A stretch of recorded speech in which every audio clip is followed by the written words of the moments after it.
तस्मै श्री गुरुवे नमः। तस्मै श्री गुरुवे नमः। मूकं करोति वाचालं पंगुलंघयते गिरिं यत्कृपातहं वन्दे परमानन्दमहे। जय गुरुदेव। धन्यवाद।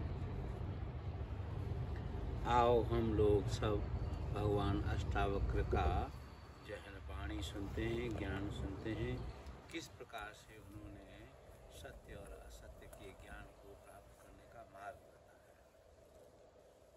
आज हम इस श्लोक जो है ना 59वां श्लोक ले लेते हैं।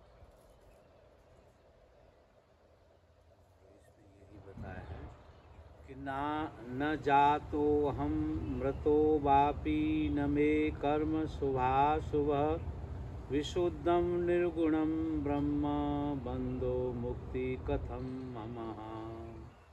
भगवान शंकराचार्य आत्मा के गुण या आत्मा के स्वभाव के बारे में, आत्मा का स्वभाव तो होता नहीं कुछ,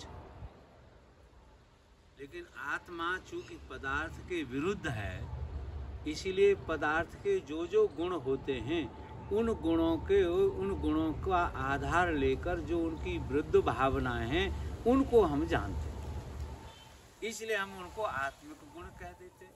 बाकी आत्मा तो गुण रहित है ना, गुण नहीं है। गुण तो पदार्थ का स्वभाव है। गुण जो हैं वो पदार्थ के द्रव्य के रूप हैं, पदार्थ के रूप हैं, द्रव्य के रूप में हैं। गुण हैं, धर्म हैं, आकार है, ये आदि जो भौतिक जो गुण होते हैं, भौतिक प्रॉपर्टीज, फिजिकल प्रॉपर्टीज, वो पदार्थ की होती हैं, आत्मा की नहीं। तो फिर आत्मा को जब गुण नहीं है तो हम जाने कैसे? तो जो पदार्थ के गुण हैं उनको जानकर उनके विपरीत कल्पना करना, उनके विरुद्ध वाला ज्ञान प्राप्त करना, वो आत्मा का ज्ञान है ना। जिस चीज हम जानते हैं उसी चीज से तो न जानने वाली चीज की तुलना करते हैं। तो हम क्या जानते हैं कि एक तो हम शरीर हैं, ये ज्ञान सबको है। आत्मा शरीर के विरुद्ध है, तो शरीर का गुण है घटता बढ़ता है। आत्मा का गुण है कि आत्मा न घटती है न बढ़ती है। शरीर के जो धर्म है उनके सबके वो विरुद्ध है।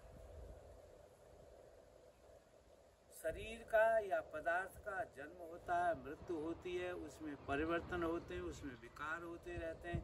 गुण धर्म आदि उसका स्वरूप जो है बदलता रहता है, इसीलिए उसका स्वरूप जो है अस्थायी है। सत्य जो है वो स्थायी होता है, सत्य अपरिवर्तनशील है। तो जो आत्मा है वो इन गुण धर्मों के विरुद्ध है। इसीलिए वो कहते हैं कि न जातो हम, मेरा जन्म भी नहीं होता।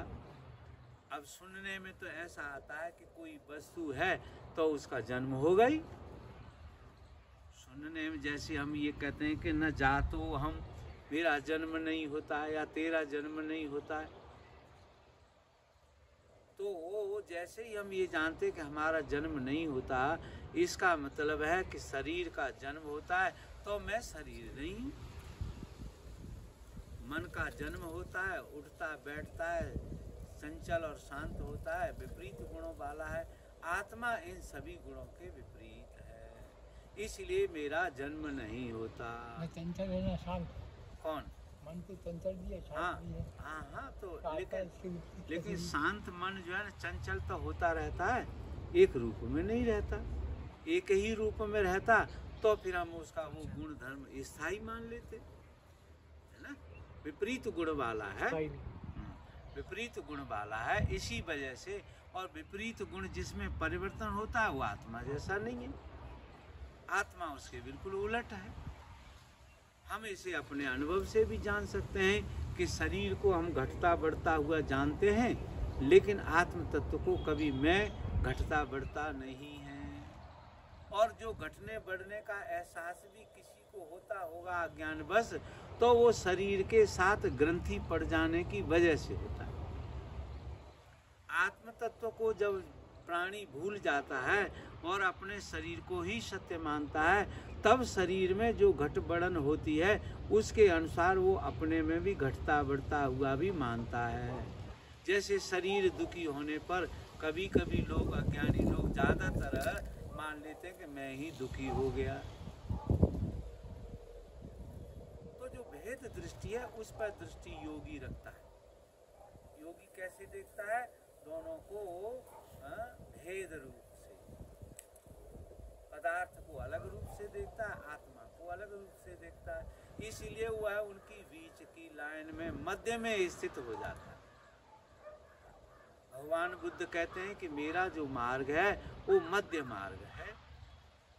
मैं न तो संसार की ओर आपको संसार को सत्य कहता हूँ और न मैं आत्मा को ही सत्य कहता हूँ, न निराकार को ही सत्य कहता हूँ, लेकिन दोनों को मानता जरूर हूँ।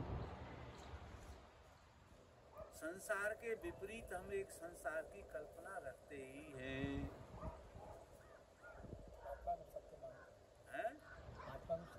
हाँ, तो इसीलिए जो प्रत्यक्ष होता है उसको हम सत्य मान लेते हैं। आत्मा महसूस तो होती है, हमें अपनापन महसूस होता है, इसलिए हम उसको निराकार सत्य मान लेते हैं, अपरिवर्तनीय सत्य मान लेते हैं। तो अष्टावक्र महाराज कहते हैं कि प्राणी का तेरा मेरा जन्म नहीं होता, मैं का जन्म होता है। शुद्ध जो आत्मा उसका जन्म नहीं होता। तो ये तो अद्वैत वेदांत है, इसलिए जो अद्वैत आत्म तत्व है उसी के बारे में कहता है कि उसका जन्म नहीं होता, लेकिन जीवत्व का तो जन्म मरण होता रहता। जीव का नहीं होता, जीवत्व का मरण जीवन मरण होता। जो उस पर जो ऊपर से विक्षेप आ जाते हैं वो हटते बढ़ते घटते बढ़ते रहते हैं। तो न जातो हम और न जातो हम मृतो बापी न, और मैं मरता भी नहीं हूँ, क्योंकि जिसका जन्म होगा वही मरेगा और जो मरेगा उसका फिर जन्म होगा। तो जहाँ परिवर्तन ही नहीं है वह तू है, और जिसमें परिवर्तन हो रहा है वो तेरा है, तू नहीं है। मेरा और मैं ये जोड़ा है, संसार है, जीवन है, मैं और मेरा। अब मेरा जितना बढ़ता चला जाता है उतना मैं छुपता चला जाता हूँ और मेरा बढ़ता चला जाता है, वो अहंकार है। तो वास्तव में अहंकार का जन्म होता है, मरता है, जन्म होता है, और इसी तरीके से ये चलता है। अहंकार बढ़ता चला जाता है। हाँ, अहंकार कम होता जाता है। हाँ, अहंकार बढ़ता रहता है। अहंकार ही, अब अहंकार के कई रूप हैं। बुद्धि भी अहंकार का रूप है, अहंकार तो है ही। मन भी अहंकार का रूप है, इंद्रियां भी अहंकार का रूप है, शरीर भी अहंकार का रूप है। ये सब पदार्थ हैं, इसीलिए इनकी दौड़ पदार्थ की ओर ही रहती है। जो जिससे बना है उसका तो ज्ञान रखता ही है कि मैं पहले वो था। तो मन इंद्रियां आदि जो है व्यक्ति को संसार की ओर खींच के ले आती हैं, अहंकार को संसार में लिप्त कर देती हैं। लेकिन ज्ञानी पुरुष जो है ना, अगर अपने उलट स्वरूप को भी जानना चाहें तो उन शरीर इंद्रियां आदि को प्राकृतिक क्रियाओं के द्वारा रोक सकते हैं, लौटा सकते हैं, उल्टा कर सकते हैं। उसी को हम लोग योग कहते हैं, ध्यान कहते हैं। योग कब तो कर सकते हैं, लेकिन रोक तो नहीं सकते, उलट तो नहीं सकते जी। जैसे जो बूढ़ा हो रहा है वो जवान तो नहीं हो सकता ना, उलट नहीं सकते ना। नहीं, कोशिश करो तो हो भी सकते हैं। नहीं कुछ होता है, कुछ कई उपाय हैं। होता है। जैसे यहाँ पे हमने कई लोगों को देखा है जो ध्यान वगैरह ज़्यादा करते हैं, तो वो जैसे जब नॉर्मल वहाँ पे ऋषिकेश से बाहर जब रहते थे तो शरीर अलग था, अब ध्यान करने के बाद ऐसा लगता है कि जवान सा वापस चेहरा खिलने लग जाता है। मतलब नहीं, देखो ऐसा समझो कि मन और शरीर दोनों जुड़े हुए हैं।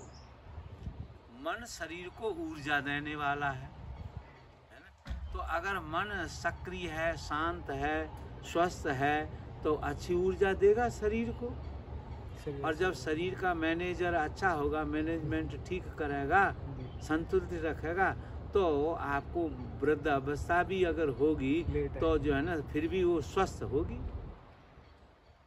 कोई कोई बूढ़े आदमी बड़े सुंदर दिखाई देते हैं, है ना, और कोई बड़े बड़े क्रूप दिखाई देते हैं, इतने डरावने हो जाते हैं वृद्ध अवस्था में कि आदमी उनको देखना भी पसंद नहीं करता, डरता है।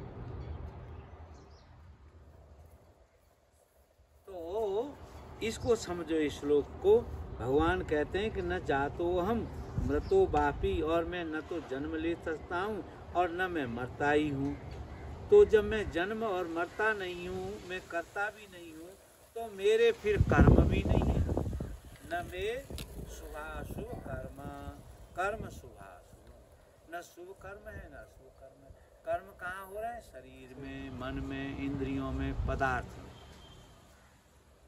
जैन लोग इस प्रकृति को या रूपवान पदार्थ के लिए एक शब्द प्रयोग करते हैं, उसको कहते हैं वो पुद्गल।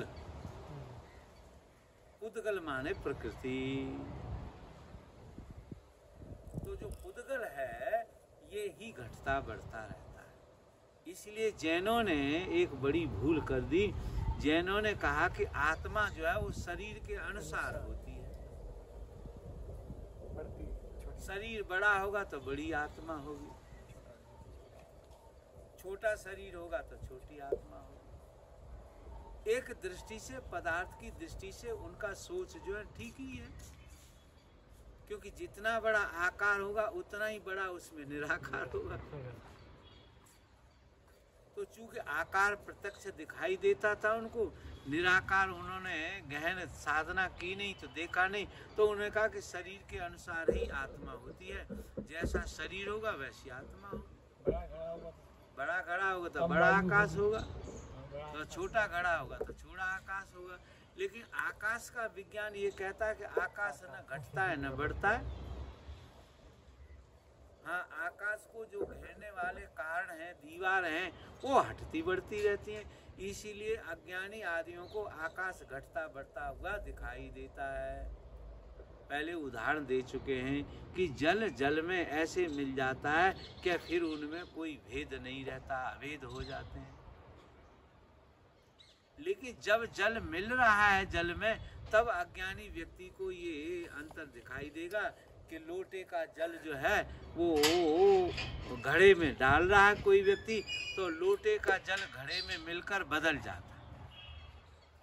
जल तो बदलता नहीं ना। तो प्रकृति के जो तत्व हैं वो इतने समरूप होते हैं कि वो महसूस नहीं होते। लेकिन अज्ञानियों के लिए वो क्रियाबद्ध दिखाई देते हैं कि पानी में पानी मिल रहा है,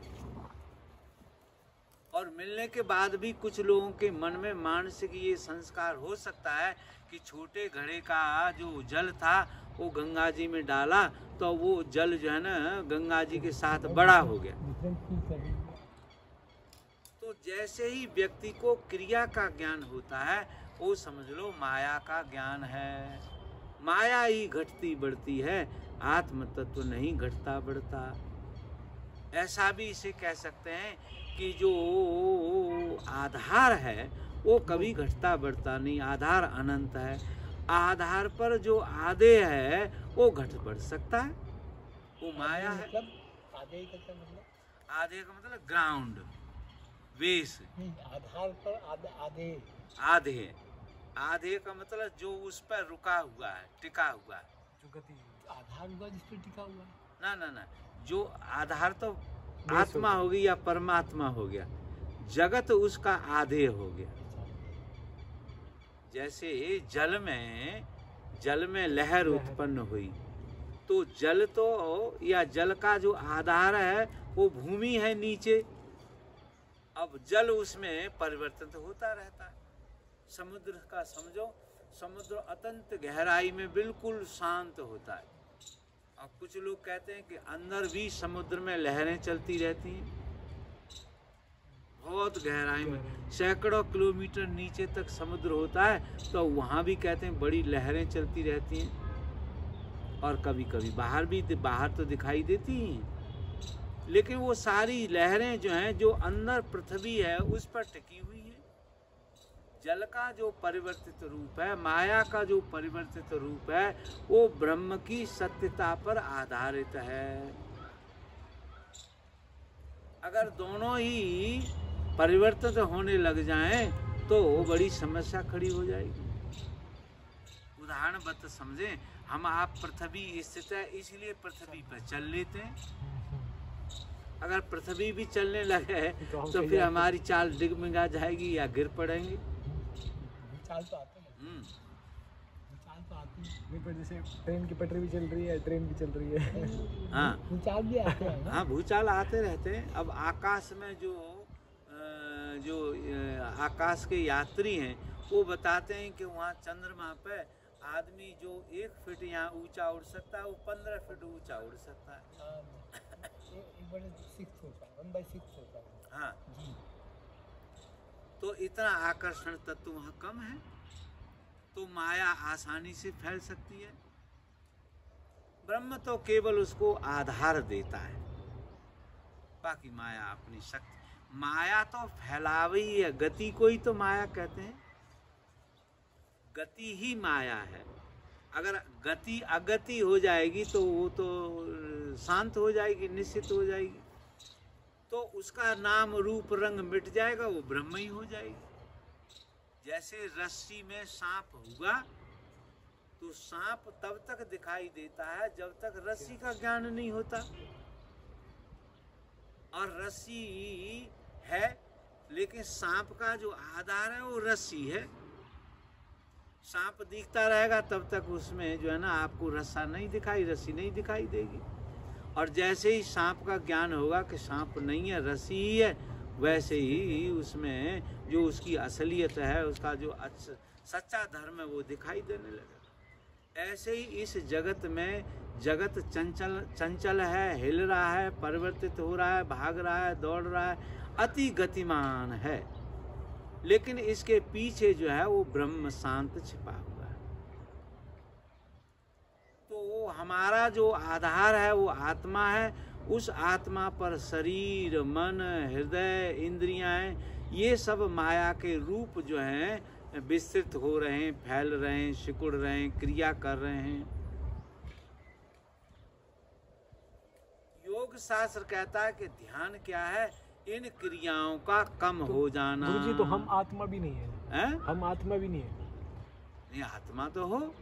नहीं, हम जैसे आत्मा में भी होता है ना कि आत्मा को मोक्ष, क्योंकि आत्मा तो खुद में पूरी है। नहीं, वो जो आत्मा को जो भूल जाते हैं ना, तब वो जीव भाव हो जाते हैं, तब वो अपने को शरीर को आत्मा मानते हैं। शरीर को आत्मा मानते हैं, जिसे तुम हम अभी आत्मा कह रहे हो ना, तो वो शरीर को आत्मा कह रहे हो, मन को कह रहे हो। उसके जो पीछे छिपा हुआ है सूक्ष्म, जो छोटा सूक्ष्म, तो सूक्ष्म तो है, इसीलिए हमको दिखाई नहीं देता, तो उसको भी हम आत्मा ही बोलेंगे। मतलब आत्मा मतलब कि जैसे नॉर्मल भाषा में आत्मा मतलब कि इंसान मरने के बाद जो बन जाता है वो आत्मा। हाँ, तो जो आत्मा बन जाता है उसको हम जीवात्मा, उसके लिए नया नाम दिया है, जीवात्मा कह सकते हो, उसको अहंकार कह सकते हो। उसके भी अंदर छुपा हुआ एक आत्मा है। हाँ, जीवात्मा जीवात्मा तो छोटे रूप में छिपा है, उसके आसपास माया है। जो जीवात्मा का जो आकार है वो माया का बना हुआ है। जीवात्मा तो शुद्ध चेतना है, आत्मा का ही है, आत्मा ही है, लेकिन वो घिरी हुई आत्मा है। किसके द्वारा? पदार्थ के द्वारा, माया के द्वारा, पुद्गल के द्वारा। तो पुद्गल का रूप अधिक है और ब्रह्म आत्मा उसमें थोड़ी सी दिखाई देती है। तो हाँ, दिखाई तो देती है, महसूस नहीं होती।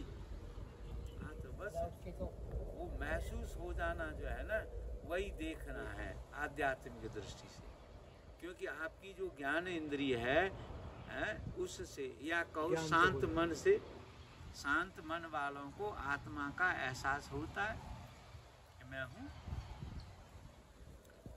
तो शांति कब होती है? शांति से आत्मा का जो स्वरूप है वो ढका रहता है अशांति से। अशांत आकार से, पदार्थ से, पुद्गल से जब आत्मा ढकी रहती है तब हमको आत्मा दिखाई नहीं देती। अपना जो अहंकार रूप है, आकार रूप है, नाम रूप हमको दिखाई देता है। जब नाम और रूप जो तेजी से बदल रहे हैं वो रुक जाते हैं, शांत हो जाते हैं, तब हमको आत्मदर्शन होने लग जाता है। इसलिए ऋषियों ने कहा कि जब तक आपका शरीर क्रियाशील है, मन क्रियाशील है, इंद्रियां क्रियाशील है, तब बुद्धि क्रियाशील है, तब तक उसमें व्याप्त आत्मा हमको नहीं दिखाई देती, क्योंकि वो ढकी हुई है। हालांकि आत्मा अनंत है, फिर भी माया भी अनंत है। जितना बड़ा ब्रह्म है उतनी बड़ी माया है, तो उसको ढके रहती है। जैसे आपके तन के ऊपर कपड़ा डाल देते हैं, तो जितना बड़ा कपड़ा, जितना बड़ा शरीर होगा उतनी लंबाई चौड़ाई का तो कपड़ा बनाते हैं लोग, शरीर ढका रहता है उससे।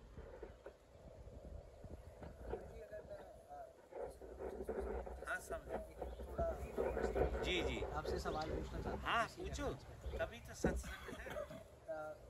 मैं आज जैसे मेरे कोई कंपनी का काम है जी, अपना गुजारा करने के लिए या कुछ भी करने के लिए, हाँ हाँ, 100 ऐसे वेरिएबल्स होते हैं जो मेरे को डिस्टर्ब करते हैं। मतलब 100 मेरे को बातें संभालनी होती है। हाँ हाँ, अब जैसे मैं यहाँ पे इस पार्ट से पहले 2-4 कॉल करके आया, जिससे थोड़ा मेरा दिमाग बहुत भरा हुआ है, 50 चीज़ें अंदर चल रही है दिमाग। जी जी जी, उस टाइम पे मुझे पता है कि मुझे क्रिया करना ज़रूरी है, वरना मेरा गुजारा नहीं हो पाएगा आज के समय में। ये मेरा सत्य है, मैं कुछ नहीं कर सकता उसमें। हो सकता है कि मैं आगे उस चीज़ को छोड़ के जी एक जी बेटर जी। लाइफ करूँ, पर मैं इस रियलिटी में जहाँ पे अभी इतना सब वेरिएबल्स आ रहा है, मैं अपने मन को कैसे शांत करूँ? अच्छा, देखो मन चंचल है, ये सत्य है। और भाई कहता है कि मन पर बाहर की चीज़ों का प्रभाव भी पड़ता है, हम पर भी पड़ता है, आप भी पड़ता है, ये भी सत्य है। अब वो कहते हैं कि इसके साथ में मैनेज कैसे करूं। तो मैनेज करने के लिए आपको मन को शांत रखना, क्योंकि मन चंचल भी है फिर शांत भी होता है, तो उसको शांत रहने की आदत डालनी पड़ेगी। शांति है क्या? शांति का मतलब होता है कि जब मन जो है ना कम काम करे, मन का जो फैलाव है वो कम हो जाए, सिकुड़ जाए, शांत हो जाए, बिंदु रूप हो जाए, एकत्रित हो जाए, उसको हम शांति मन कहते हैं। अब जब मन शरीर की क्रियाओं के या शरीर के अनुसार या शरीर के हाथ पैर जो उसके अंग हैं उनके साथ फैल जाता है, तब हम उसको अशांत मन कह देते हैं। गुरुजी इसको ऐसे बोल सकते हैं हम कि प्रेजेंस में आ जाना टोटली। उसको प्रेजेंस टाइम में, टाइम से देखेंगे तो आप प्रेजेंट टाइम कह सकते हो। नेपोलियन के बारे में कहा जाता है कि लड़ाई के मैदान में भी उसको जाता है, हाँ, बैठे बैठे सो जाता तो इसका मतलब है कि वो गंभीर परिस्थितियों में भी डरता नहीं है, भयभीत नहीं होता है, और वहाँ भी अपने मन को आदेश दे के शांत कर लेता है। शांत होने से क्या होगा कि आपके मन में फिर से ऊर्जा आ जाएगी। फिर जैसे ही शांत किया, 10 मिनट शांत किया, 15 मिनट शांत किया, तो 15 मिनट बाद फिर आपके मन में जो रिफ्रेश हो गया, वो मन रिफ्रेश उसको कर दिया, वो फिर से काम करने के लिए ज़्यादा तैयार हो जाए। और एक नया परिपेक्ष को मिल जाए। परिवेश तो बदलते रहते हैं, वो शायद आपके हमारे हाथ में नहीं है। परिवेश सब ये बदलते रहते हैं, रिलेशन है ना, लेकिन हमारे जो हाथ में है वो क्या है, शरीर और मन को शांत रख लेना। परिस्थितियाँ चेंज नहीं हो सकती, और चेंज भी करोगे तो हो सकता है ज़्यादा लड़ना पड़ा, तो अपने को चेंज कर लो। Accept control what you can. हाँ, you can control yourself easily than the others। अगर आप दूसरों को सुधारने में लग जाओगे, अपने अनुकूल बनाने लगोगे, तो वो आपसे झगड़ा करने लगेंगे और आपके संबंध उनके साथ खराब हो जाएंगे। यही तो होता है अज्ञानियों लोगों के बीच में। मैं अपने पुत्रों को या जिन्हें मैं अपना कहता हूँ, पत्नी आदि को, मैं चाहता हूँ कि वो थोड़ी मेरी बात सुने, मेरे अनुसार चले, पर अहंकार तो उनमें भी है, तो वो कहते भाई हम तेरे अनुसार क्यों चले, हमें अपनी भी अहमता रखनी है। तो सबका स्वभाव अलग अलग होता है। सबका स्वभाव अलग अलग होता है। जरूरत कोई व्यक्ति ऐसा नहीं जिसका दूसरे से स्वभाव 100% मिलता है। हाँ, क्यों संभव नहीं ही होता? नहीं है। वो क्यों नहीं होता? उनके पीछे हमारे अलग अलग कर्मों का सिद्धांत होता है। फिर किसी के अंदर वो ज़्यादा होता है, सत्वगुण ज़्यादा होता है, किसी के रजोगुण ज़्यादा होता है, किसी के तमोगुण ज़्यादा होता है, डिपेंड्स बहुत ज़्यादा। तो इसलिए जो लाइकिंग्स हैं, डिसलाइकिंग्स हैं, वो आपके कर्मों के अनुसार या आपकी शरीर की रचना, मन की रचना के अनुसार बदलती रहती हैं। तो सबसे आसान ये है कि आप परिस्थितियों को समझें मन से और उसके अनुकूल अपने शरीर को शांत रखते हुए, मन को शांत रखते हुए उनको फेस करें। डर के नहीं भागना, आपको धीरे धीरे अपने को खूब मजबूत बनाना। तो बाहर की कितनी भी चेंजेबल परिस्थितियां हों, वो आपको तंग न कर सकें। क्यों? कि आपको एक ज्ञान होना चाहिए कि परिस्थितियां तो अस्थायी हैं, इसीलिए तो बदलेंगे ही। भले ही आपको ज़्यादा दुख में बढ़ते हुए दिखाई देंगी, लेकिन दुख का भी तो अंत है। तो दुख का ही अंत है, ऐसा ज्ञान जिस व्यक्ति को हो जाता है, वो फिर कितनी भी चंचलता बढ़ जाए उसके जीवन में, वो एक दिन एक आशा रखता है कि एक दिन जरूर ऐसा आएगा जब मैं फिर से इन परिस्थितियों से बाहर आ जाऊंगा। और ऐसा धैर्यवान व्यक्ति ही कठिन परिस्थितियों से बिना तंग हुए निकल जाता है। एक और समस्या भी हाँ। है मेरे साथ कि कभी कोई परेशानी आती है जी तो मैं रिएक्ट ज़्यादा करता हूँ, रिस्पॉन्ड कम करता हूँ। हाँ, देखो ये भी एक बात है कि आपके एक्शन पर और या रिएक्शन पर कंट्रोल नहीं है। तो इसका मतलब है कि आप अभी शांत नहीं हैं। आपको करना चाहिए इतना, कर दिया इतना, इसका मतलब है कि आपको कर्म करने का जो वो ज्ञान है वो थोड़ा कम है।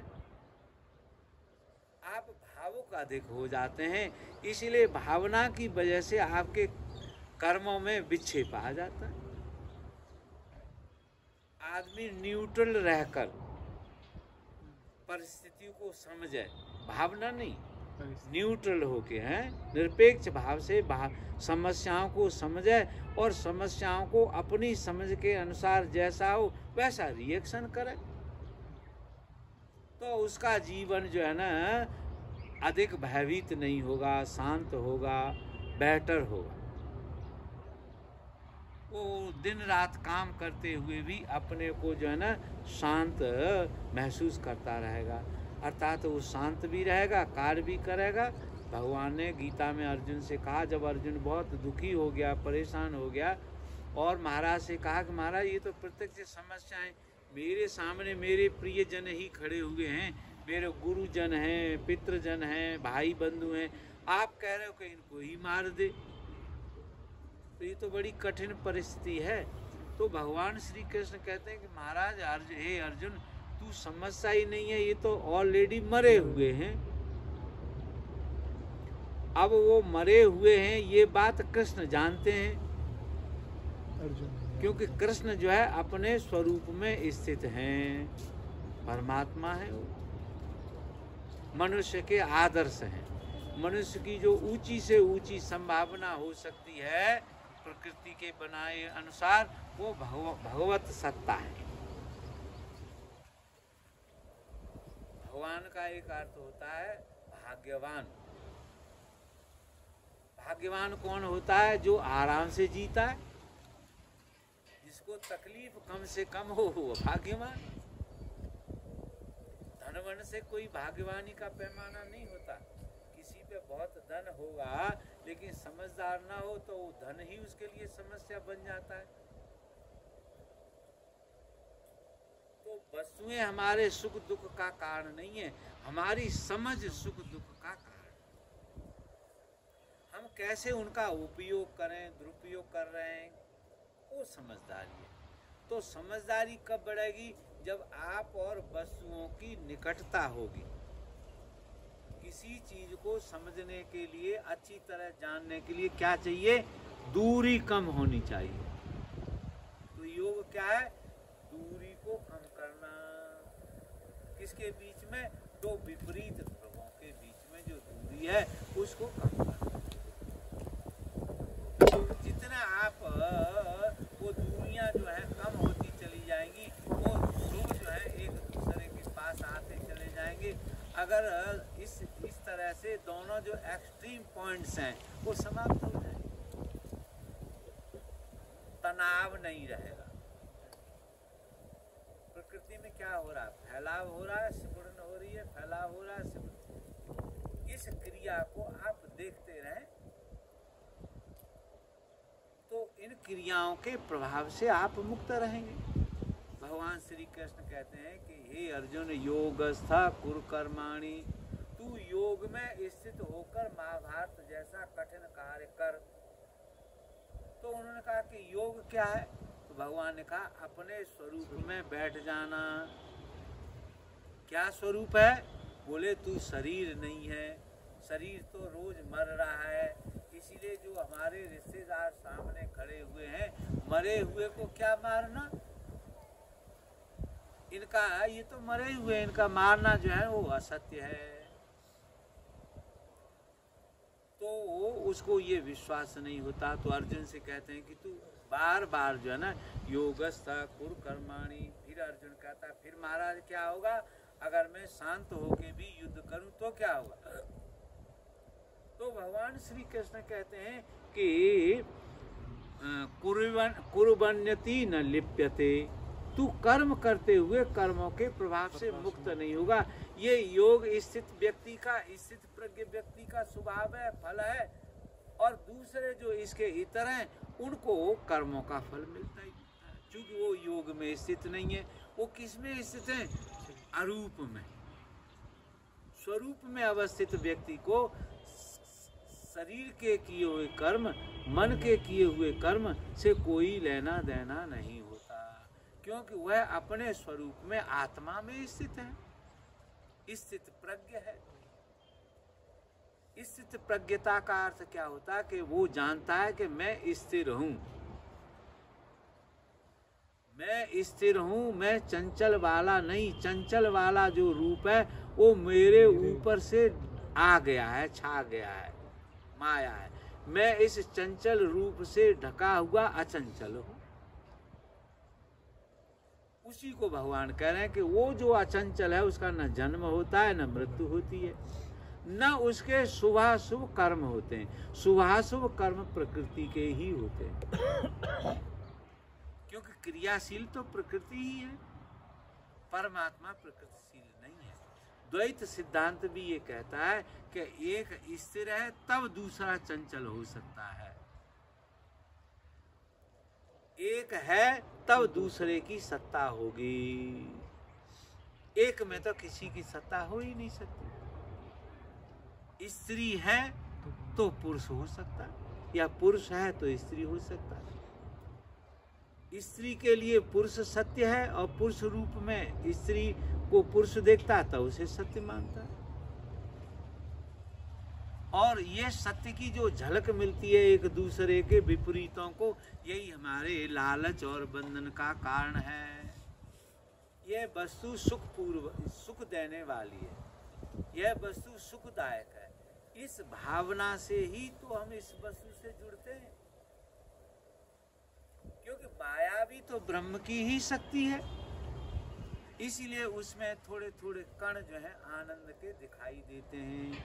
क्षणिक आनंद मिलता रहता है जगत के भोग में भी, लेकिन बुद्धिमान पुरुष कहते हैं कि मैं क्षणिक आनंद में क्यों रहूं, मैं तो स्थायी आनंद चाहता हूँ, परमानेंट आनंद चाहता हूँ।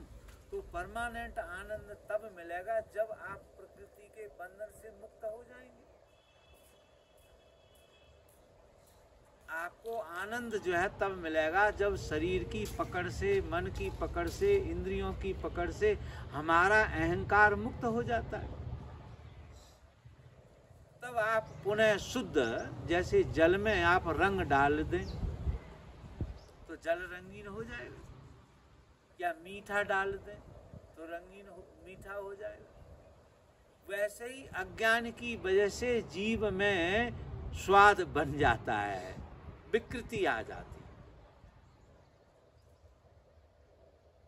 शुद्ध आत्मा तो शुद्ध है, लेकिन शुद्ध शीशे में यदि कोई अशुद्ध आकार झलकने लगेगा तो उतना शीशा तो आपको अशुद्ध दिखेगा। एक शुद्ध शीशे के ऊपर एक काला कपड़ा रख दो या काली वस्तु रख दो, कुछ उस काली वस्तु के द्वारा जितना शीशा में कवर्ड होगा, घिरा होगा, उतना वो काला दिखाई देगा। पर वास्तव में क्या है कि वो शीशा काला नहीं हुआ। कैसे जानेंगे? उस वस्तु को उससे अलग कर दो। जैसे ही वस्तु और ज्ञाता का जो भेद है वो अलग हो जाएगा, टूट जाएगा, संबंध टूट जाएगा, तो शीशा पुनः जैसे कि तैसा हो जाता है। ये हमारे समझने के लिए उदाहरण है। हालांकि आत्मा में इस तरह के उदाहरण जो है सटीक नहीं बैठते, लेकिन ये सबसे अच्छे उदाहरण भी हैं। इनसे ज़्यादा और अच्छा आदमी ने कोई उदाहरण ढूंढे होंगे, लेकिन जो ऐसा कोई उदाहरण नहीं हो सकता जो ज्यों का त्यों आपको समझा दे। सादृश्यता बता सकता है, सादृश्यता बता सकता है कि लगभग ऐसा ही होता है। तो भगवान दत्तात्रेय कहते हैं कि मेरा जन्म नहीं होता, मृत्यु नहीं होती, मेरे कर्म भी शुभ और अशुभ दोनों प्रकार के कर्म में नहीं होते, क्योंकि चेतना में तो कर्म होता ही नहीं। अच्छा, चेतना का एक धर्म है, हालांकि वो भी पदार्थ का ही धर्म है, पर चेतना पे आरोपित करके समझने के लिए कहते हैं कि चेतना में ज्ञान सन्निहित है। गुरुजी कहते थे knowledge is structured in the consciousness, अर्थात तो कॉन्शसनेस उस चेतना का ज्ञान भी धर्म है। तो जहाँ चेतना होगा वहाँ ज्ञान होगा, और जहाँ ज्ञान होगा वहाँ समस्या नहीं होगी। समस्या कहाँ है? जहाँ